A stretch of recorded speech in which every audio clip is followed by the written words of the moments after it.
For 12 years, I shrank myself so my husband could grow. Then his mother changed my locks and ordered me out of my own home. She thought she held all the power. She had no idea what I did for a living.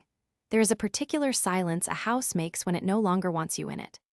I felt it before I understood it, standing on my own front step at 9:40 on a Thursday night, my overnight bag sagging off one shoulder, my key refusing to turn in a lock that had been mine for 11 years. I tried it 3 times. I told myself it was the cold, that the metal had contracted, that the mechanism was stiff, that I was tired and doing it wrong. I had just come off 3 days at the National Governance and Compliance Forum in the city, 3 days of panels and handshakes and lukewarm hotel coffee, 3 days of being, briefly, the version of myself I used to be before I folded her up and put her in a drawer for the good of my family. My feet hurt. My mind was full of proxy voting reforms and fiduciary duty case law. All I wanted was to look in on my sleeping daughter and fall face first into my own bed. But the key would not turn, so I did what any reasonable woman does. I rang my own doorbell. I heard footsteps. Not Elliot's, I knew my husband's footsteps the way you know your own heartbeat, that slightly uneven gait from the ankle he broke skiing the year we met. These were sharper, heels on hardwood, deliberate. A rhythm that announced itself. The porch light snapped on, blinding me, and the door opened exactly as far as the security chain, a chain we had never once used in 11 years, would allow. One eye, one slice of a face, one careful arc of silver hair. Nadia. My mother-in-law said my name the way other people say the name of a stain. You're back early. Genevieve, I blinked into the light. My key isn't working, and why is the chain on? Because, she said, with the serenity of a woman who had rehearsed this in a mirror, things are different now. Elliot and I have had some conversations while you were off at your little conference. Important conversations about the direction of this family. I laughed. I actually laughed because the whole thing was so absurd that my brain refused, for one more merciful second, to take it seriously. Genevieve, it's late. Let me in. I want to see Posey. Posey is asleep. She's fine. She's better than fine, actually. A child needs stability, and there hasn't been much of that around here. The chain did not move. You should go somewhere for tonight. A hotel. You seem to like hotels. This is my house. And there it was, the smile. I would come to know that smile very well in the weeks that followed, but that night it was new to me, and it froze the blood in my hands. It was not cruel, exactly. It was worse than cruel. It was satisfied. Is it? She said softly. We'll see about that. Then she shut the door in my face, and I heard the deadbolt turn, and through the wood I heard her heels click away across the floor of the home where I had painted every wall, chosen every tile, rocked my newborn daughter at 3 in the morning, and given up the career I loved so that her son could have his. I stood on the step in the cold with my little bag and my aching feet, and the thing that struck me, the thing I would keep coming back to, was not anger. Not yet. It was the strangeness of being locked out of a life I had spent 12 years building for everyone but myself. I had spent my whole professional life studying who really controls things, companies, boards, families, money. I had built a career on a single unglamorous truth. Control isn't about who shouts the loudest. It's about who holds the paper. Standing on that step, I realized I had forgotten to apply that truth to my own life. I was about to remember. I did not go to a hotel. I sat in my car in my own driveway for 40 minutes and I called my husband 7 times, and 7 times it went to voicemail. On the 8th try, close to 11, he finally answered, and his voice was wrong. Flat, careful. The voice of a man reading from a script someone else had written. Nadia, hey, look, it's late. Elliot, your mother locked me out of the house, our house. She put a chain on the door and told me to go to a hotel. What is happening? There was a long pause, and in that pause I heard a second sound, the soft click of a woman's shoe, close to the phone, close to him. He was not alone. She was standing right there, listening. She's been worried about me, he said. About us. She thinks we all need a little space to think clearly. Maybe she's not wrong. Things have been tense and... Space. My knuckles were white on the wheel. Elliot, I've been gone 3 days. 3 days at a work conference that you told me to go to. What could possibly have happened in 3 days that ends with me sleeping in my car? You're not sleeping in your car, don't be dramatic. And there, right there, was a phrase that had never in 12 years come out of my husband's mouth. Don't be dramatic. It was her phrase. She had said it to me at Thanksgiving, at Posey's christening, at a dozen family dinners. He had swallowed her words whole and was now spitting them back at me. Just give it a few days, please. It's easier this way. Easier for whom?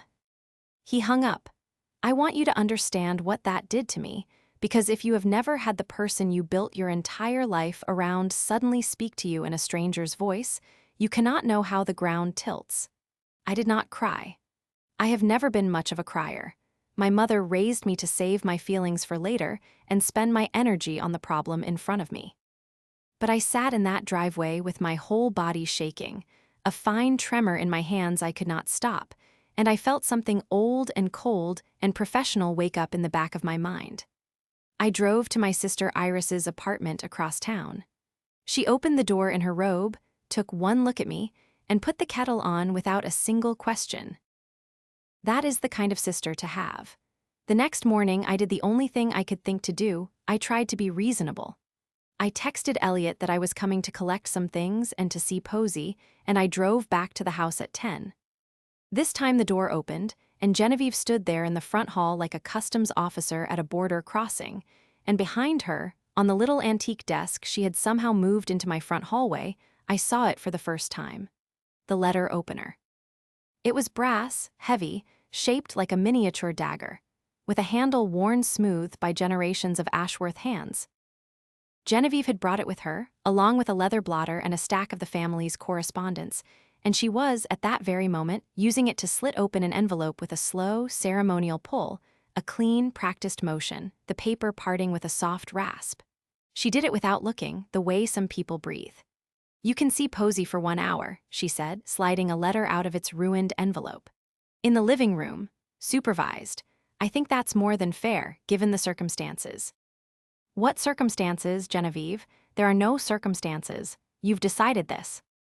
She looked up at me, and she set the letter opener down on the blotter with a small, deliberate click, aligning it perfectly parallel to the edge of the desk. You've never understood this family, Nadia. You married into it. You've always been a guest who mistook herself for a host. She smiled that satisfied smile again. Every letter that comes into this family, I open. Every decision that matters, I make. Elliot understands that now. It's a shame you never will. Every letter that comes into this family, I open. I would hear that sentence in my sleep. I watched her hand rest on that brass opener, and something in me went very quiet and very clear, the way it used to go clear in a boardroom, right before I found the flaw in a deal that everyone else had missed. She thought control was a thing you announced, a chain on a door, a supervised hour, a letter opener aligned to the edge of a desk. I knew better. Control is a thing you document.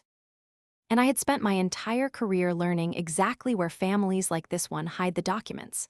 To understand how I ended up locked out of my own house, you have to understand what I gave up to get into it.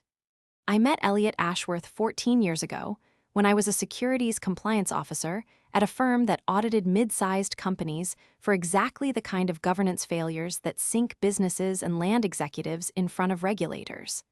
I was good. I was better than good. I could read a shareholder agreement the way a doctor reads an X-ray, seeing the hairline fractures no one else noticed, the poison pill clause buried in an appendix, the voting rights loophole, the quiet transfer of control disguised as a routine amendment. I loved the work. I loved the moment when a whole complicated structure suddenly snapped into clarity, and I could say, here, this is who really holds the power, and this is how. Elliot was different from that world. He was warm where it was cold, funny where it was dry. His family owned Ashworth Vane, a specialty manufacturing company that had been in the family for 3 generations, and Elliot carried the weight of it like a man wearing his father's coat before he'd grown into it. His father had died when Elliot was 28. His mother, Genevieve, had stepped in as a temporary steward of the family's interest, and somehow 11 years later the temporary had become permanent, and no one quite remembered how. When we married, I made a decision that felt, at the time, like love and now feels like the first quiet turn of a key in a lock I didn't know was there. Elliot was being groomed to take over as CEO. The hours were brutal. The travel was constant. And so, because someone had to hold our life together, because Genevieve made it clear that a proper Ashworth wife, supported from home, because I was pregnant with Posey and tired and in love, I stepped back.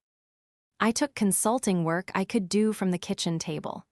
I let the big career, the career I had trained a decade for, go quiet.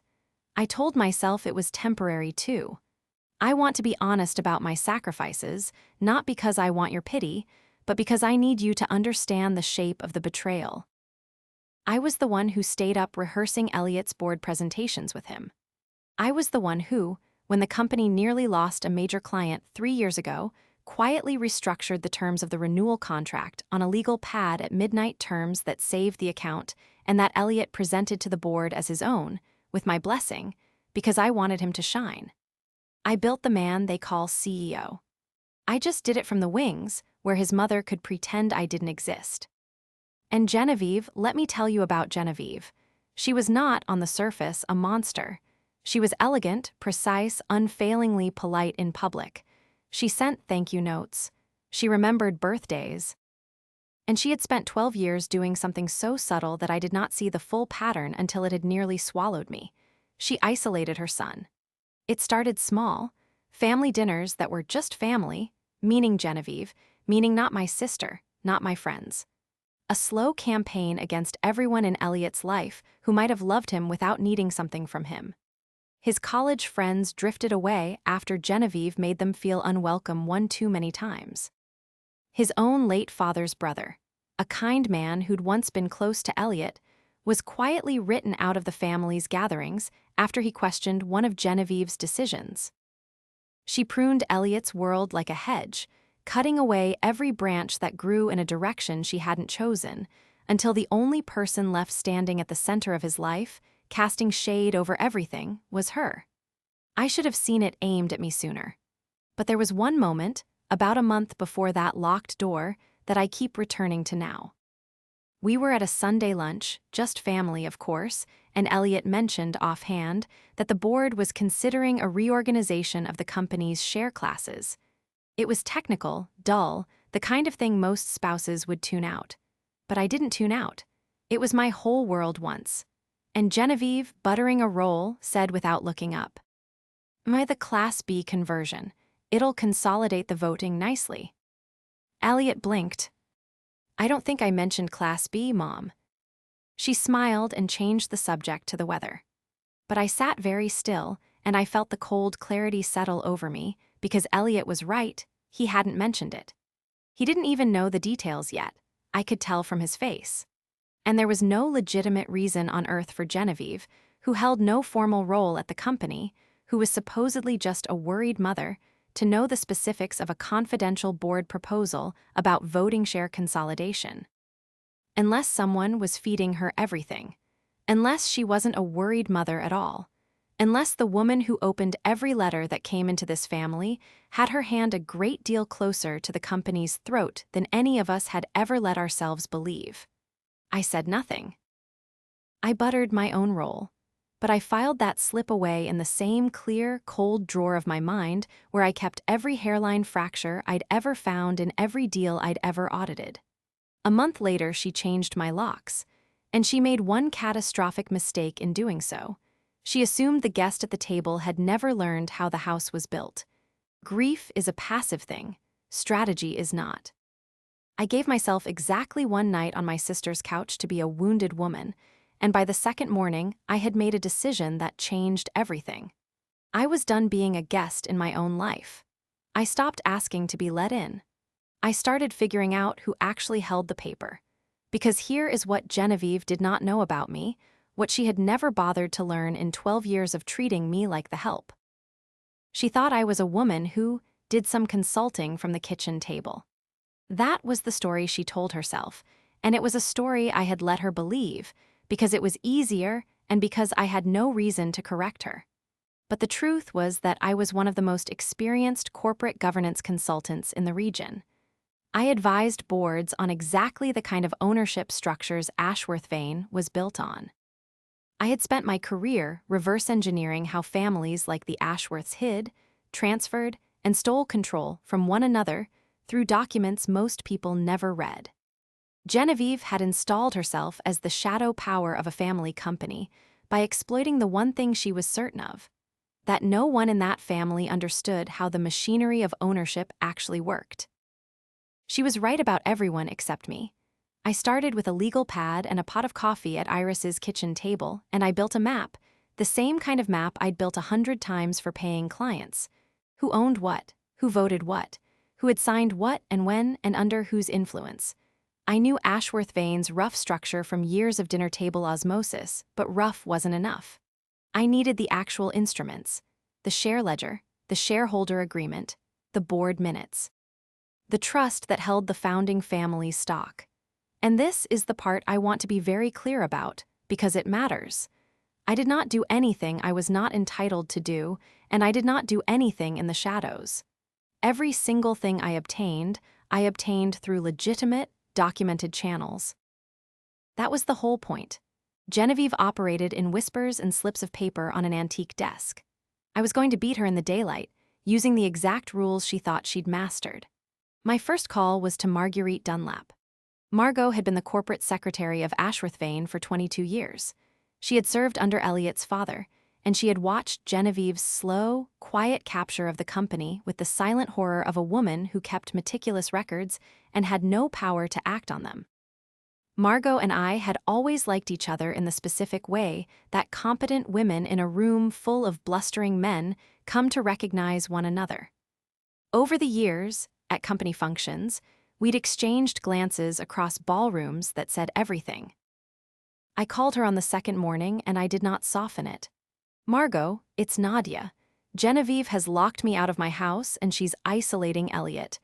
I think she's been running the company through him for years, and I think there's something happening with the share classes. I'm not asking you to do anything improper, but I need to understand what's in the record. Will you talk to me?" There was a long silence on the line. And then Margot said, in a voice that had been waiting 12 years to be asked, "Nadia, I have kept every set of minutes since the day Charles Ashworth died. Every one. Do you know how long I have hoped that someone in this family would finally ask the right questions? That is how I found my hidden ally. Over the next 10 days, working carefully and entirely within the rules, I assembled the picture. Margot could not, and would not, hand me anything confidential she wasn't authorized to release. She didn't have to. As it turned out, I didn't need her to break a single rule. Because the most damning things about how Genevieve had captured that company were sitting in plain sight, in the public corporate filings, in the historical documents Elliot himself had legitimate access to, and crucially, in a single instrument that Genevieve had catastrophically underestimated: the Ashworth Family Trust. Here is what I discovered, and here is why my hands went cold and steady when I found it. When Charles Ashworth died, the founding family's controlling stock, just over 52% of the voting shares, did not pass to Genevieve. Everyone in the family, including Genevieve, spoke and acted as though it had. She ran the company as though those shares were hers, but they were not. Charles's will had placed that controlling block into the Ashworth Family Trust, to be held for the benefit of his descendants, with the shares to vest in his son and his son's children upon Elliot reaching the age of 40. Elliot had turned 47 months ago. Genevieve was not a shareholder of Ashworth Vane at all. She was, at most, a co-trustee, a caretaker whose authority to vote those shares had expired the moment her son turned 40. For 7 months, she had been directing a company she had no legal standing to control, steering board decisions, engineering a share reorganization to lock in power she did not actually possess, all while everyone bowed to her out of habit and fear. She had built her entire empire on a document she had never bothered to read closely. And the man who now legally controlled 52% of the voting shares of Ashworth Vane, the true, unambiguous, uncontestable controlling owner of the family company, was my husband. Elliot, who was, at that moment, sleeping in a house his mother had locked me out of, believing every word she told him, letting her run his company and his life, with no idea that the power his mother wielded over him had, by the plain operation of his own father's will, quietly and completely transferred to him. I sat at Iris's kitchen table with the printouts spread in front of me, and I understood two things with total clarity. The first was that Genevieve was not a matriarch. She was a squatter. Her authority was a bluff so old and so confident that no one had ever thought to call it.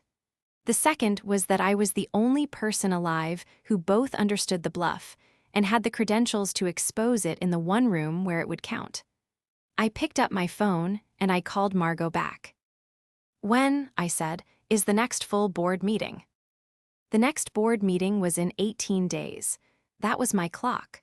But before the board, there was Elliot, because I did not want to win a company. I wanted to get my husband back, and I wanted my daughter, and I wanted my life, and none of that was worth anything if the man I loved walked out of that boardroom still believing his mother's version of the world. So I engineered the first confrontation carefully, not to shatter him, to crack the shell just enough to let a little light in.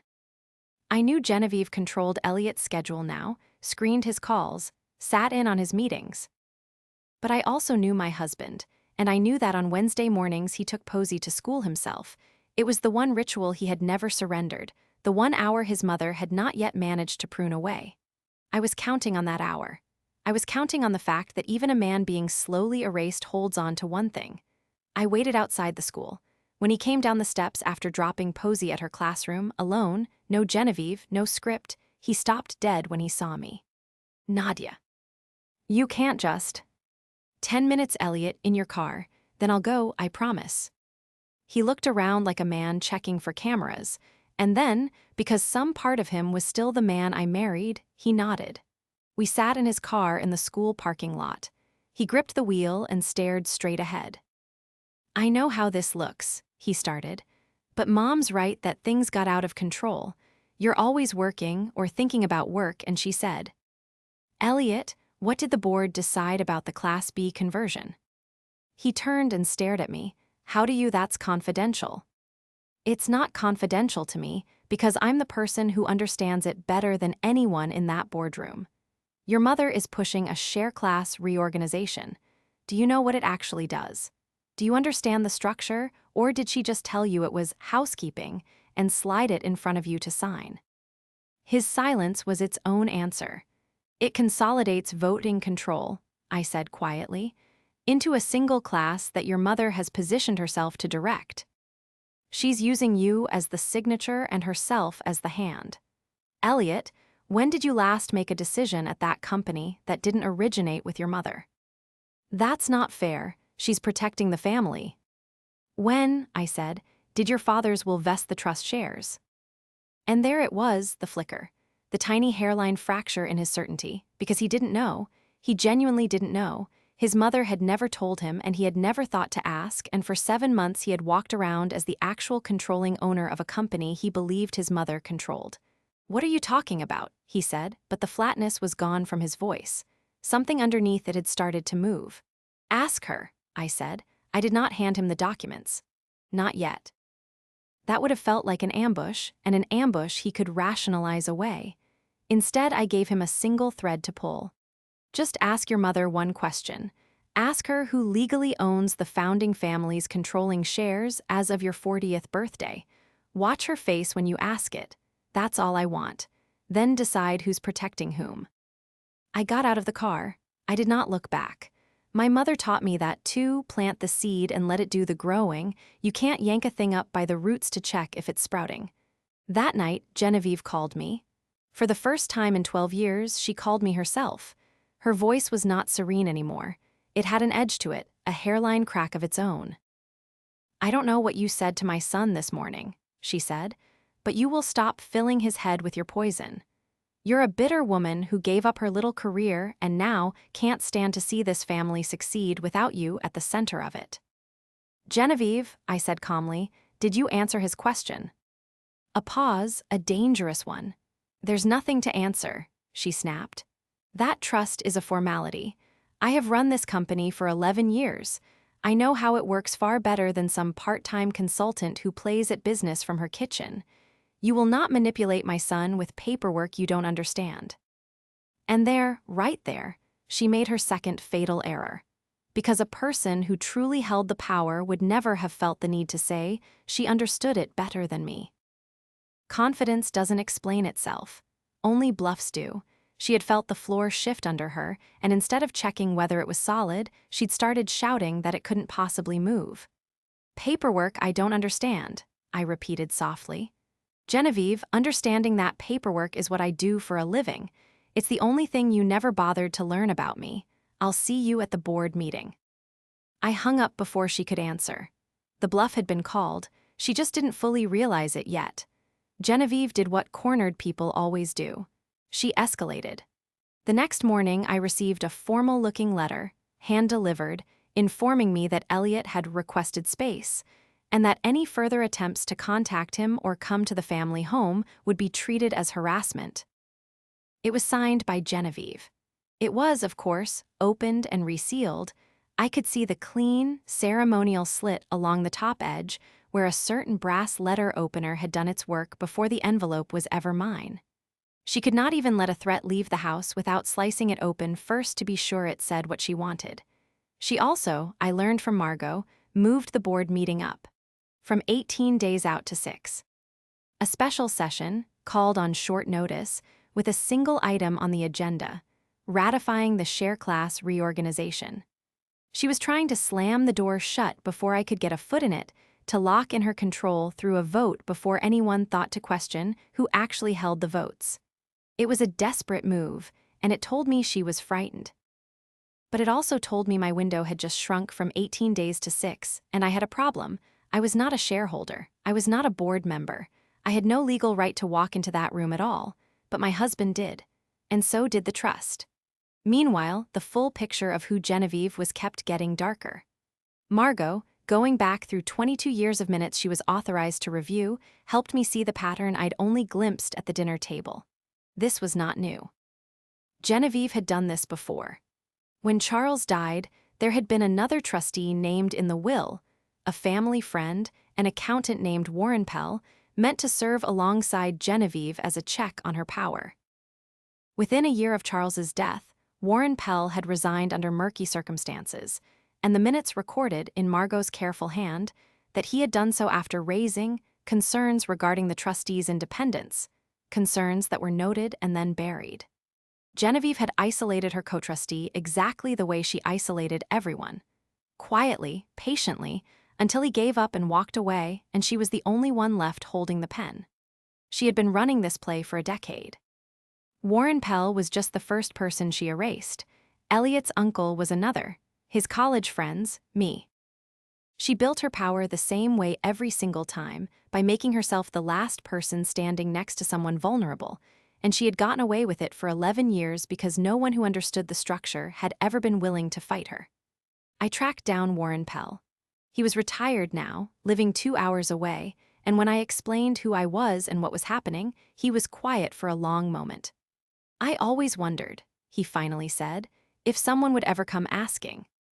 I couldn't prove anything back then. She's very careful.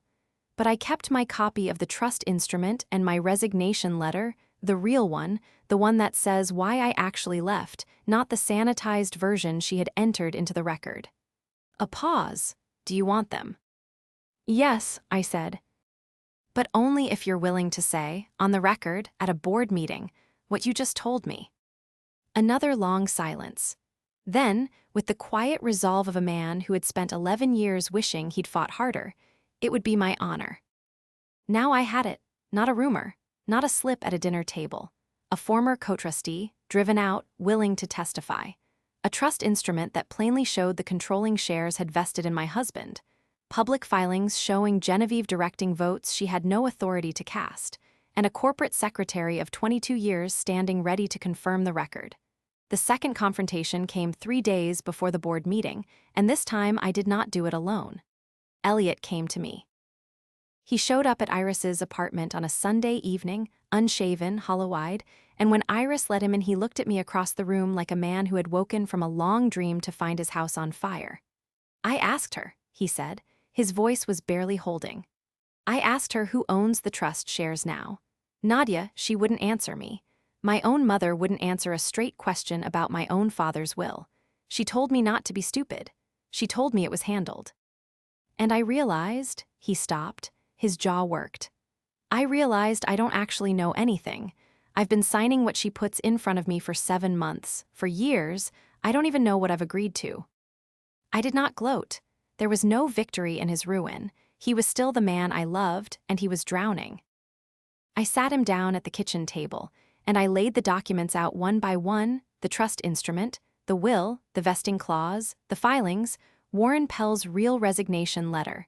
And I did for my husband what I had done for boardrooms full of strangers for 20 years. I showed him, clearly and without cruelty, exactly who really held the power. I watched the moment the whole structure snapped into clarity behind his eyes.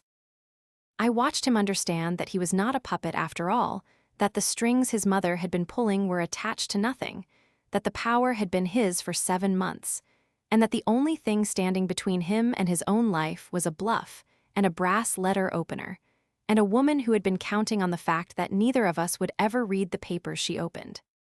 She has a board meeting in 3 days, he said slowly, to lock it all in. Yes. He looked up at me, and for the first time in months, I saw my husband all the way through, no script, no shadow. Then I think, he said, it's time she found out what her son actually inherited. Will you help me? I reached across the table and took his hand. Elliot, I said, helping people take back control from someone who stole it is the only thing I've ever been truly good at. I just never thought I'd have to do it for us. The board of Ashworth Vane met in a wood-paneled room on the top floor of the company's headquarters, at a long table that Charles Ashworth had commissioned 40 years earlier. I had been in that room exactly twice in 12 years, both times as an ornament at a company function, a wife by the wall. I had never once sat at the table. I did not sit at it that morning either. I did not need to. I had learned long ago that the person who controls a room is rarely the one at the head of the table. It is the one who holds the paper. Genevieve arrived first, of course, and she took her usual seat at the right hand of the CEO's chair, the seat of a woman who believed she was the true power in the room and let the title holder keep the chair for appearances. She was immaculate. Silver hair swept back, pearls, a folder in front of her, and beside the folder, brought from home, that brass letter opener, laid parallel to the edge of the table, exactly the way she had laid it parallel to the edge of her desk in my hallway. A talisman. A little scepter. She had carried it into the boardroom the way a queen carries a crown into a coronation she is certain of.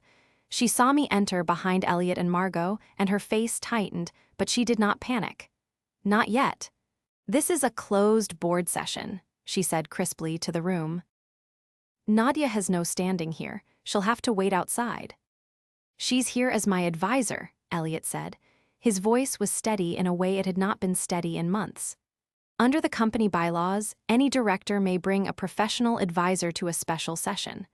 Article 9, Section 4, you may want to check it, Mother. You wrote a lot of those bylaws. You should know them.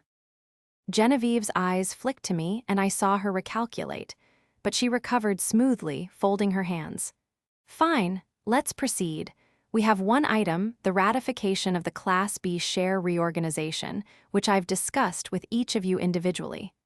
A small smile around the table. It's simply good housekeeping, consolidating our voting structure for stability. Elliot, if you'll open the floor, we can move to a vote and I'll be home for lunch. And here is the thing about Genevieve that I want you to hold on to. Even now, even with me standing there, she was so certain of her power that she handed the floor to her son the way you hand a child a toy gavel. She thought she was letting him play chairman. Elliot opened the folder in front of him, but it was not the folder his mother had prepared. Before we vote, he said, I have some questions about the ownership structure this reorganization is built on. Because it occurred to me recently, with my wife's help, that I've been signing a great many documents lately without fully understanding what they do. And I've decided that's going to stop today. He turned to me. Nadia, you're the expert. Would you walk the board through what you found? The room went very still. I did not raise my voice. I have never once in my entire career needed to raise my voice in a room like that. The facts do the shouting. Thank you, I said. I'll be brief because the documents are simple. They only seem complicated when someone needs them to. I laid the first paper on the table. This is the last will and testament of Charles Ashworth, filed with the probate court and a matter of public record. It establishes the Ashworth Family Trust, into which Charles placed the founding family's controlling block of voting shares, 52.1% of the company. I draw your attention to the vesting clause. I laid down the second paper. Those shares were to be held in trust until Elliot Ashworth reached the age of 40, at which point they vest in him directly, and the trustee's authority to vote them terminates. I looked around the table. Elliot turned 47 months ago.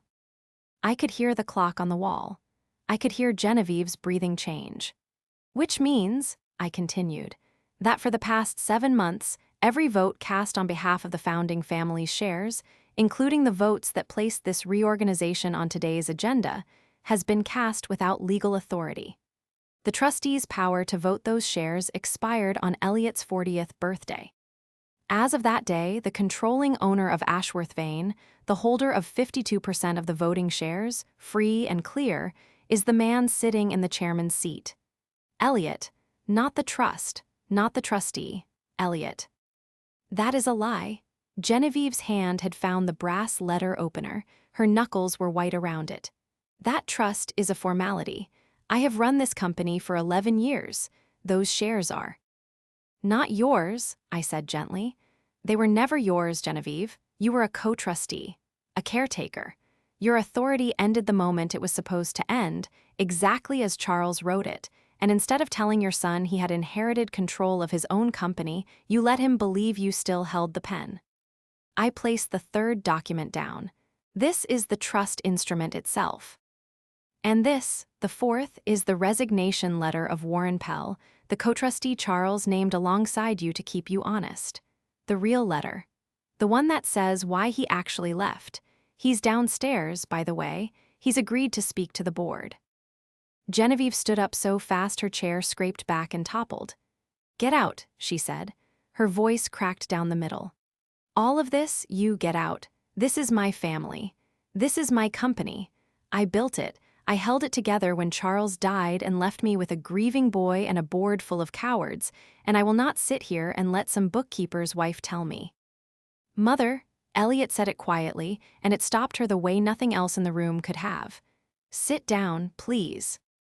She looked at him, and I watched the thing she had spent 12 years building, the certainty, the control, the absolute conviction that her son was hers. I watched it fail her all at once in front of the whole board. I asked you a simple question 3 days ago, Elliot said. I asked you who owns Dad's shares now, and you wouldn't tell me. My own mother wouldn't tell me the truth about my own inheritance because the truth was that I didn't need you anymore and you couldn't stand for me to know it. He drew a breath. You didn't protect me. You collected me. You cut away everyone who ever loved me, Uncle Ray, my friends, and God help me, my own wife, until I was small enough to fit in your hand. You locked Nadia out of our house. You put a chain on my daughter's front door. His voice finally broke just slightly. And the whole time, I was the one who had the power to stop you. I just didn't know it. He stood, and he set his own hand flat on the table, over the documents. I'm exercising my rights as the controlling shareholder of this company, he said to the room. Effective immediately, I'm withdrawing the share reorganization from consideration. And I'm calling for the formal removal of Genevieve Ashworth from any and all trustee and advisory roles connected to this company and this family's trust, on the grounds of a decade of undisclosed conflicts of interest and unauthorized exercise of voting control. He looked at the corporate secretary. Margot, please record the motion. With pleasure, said Margot, who had waited 22 years to write that sentence. For a moment, Genevieve did not move. She stood at the head of the table with the brass letter opener still clutched in her hand, that little scepter, that talisman of a woman who had believed that whoever opened the letters controlled what they said.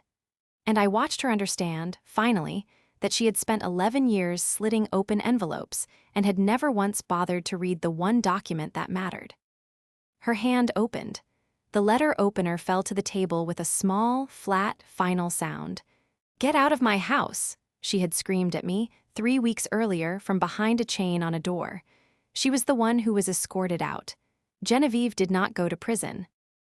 I want to be honest about that, because these stories often end with handcuffs, and I've learned that real life is usually quieter and, in its way, harder. What happened to her was worse than a spectacle. It was a slow, complete, thoroughly documented unwinding of everything she had built. The board, freed, for the first time in 11 years, from the fear of her, voted to remove her from every role. The trust's lawyers, once Warren Pell's account and my documentation were on the table, opened a full review of the 7 months of votes she had cast without authority and of the 11 years before that. It did not end in a courtroom, but it ended in something Genevieve valued far more than her freedom. It ended in the total loss of her standing.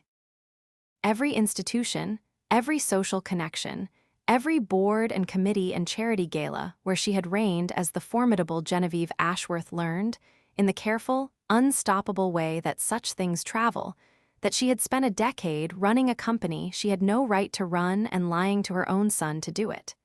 The invitations stopped. The deference stopped. The woman who had built her entire identity on being the power behind the throne discovered that when the throne turns around and looks at you clearly, there is nowhere left to stand. She kept the letter opener. Elliot let her have it. "Let her open her own mail now," he said, and there was no cruelty in it, only a great and final tiredness. The reconciliation between Elliot and me was not a sweeping reunion. I want to be honest about that, too. 12 years of being slowly written out of my own marriage does not heal in a single tearful embrace, and I did not pretend otherwise. There were hard conversations. There were nights I was still angry at him for how completely he had let himself be captured, at myself for how long I had made myself small and called it love. Forgiveness, I learned, is not a door you walk through once. It's a room you keep choosing to stay in. But we did the work. Elliot went to counseling, alone at first and then with me. He learned, slowly, to make a decision without asking whose approval it needed. And one evening a few months later, he came home and told me he'd hired a permanent general counsel and a proper governance advisor for the company, because I'm never again going to be a man who signs what he doesn't understand. Then he paused, and he said, "Although the best governance advisor I know already lives in my house, if she'd ever consider coming back to the work she gave up for me." I went back to work, my real work.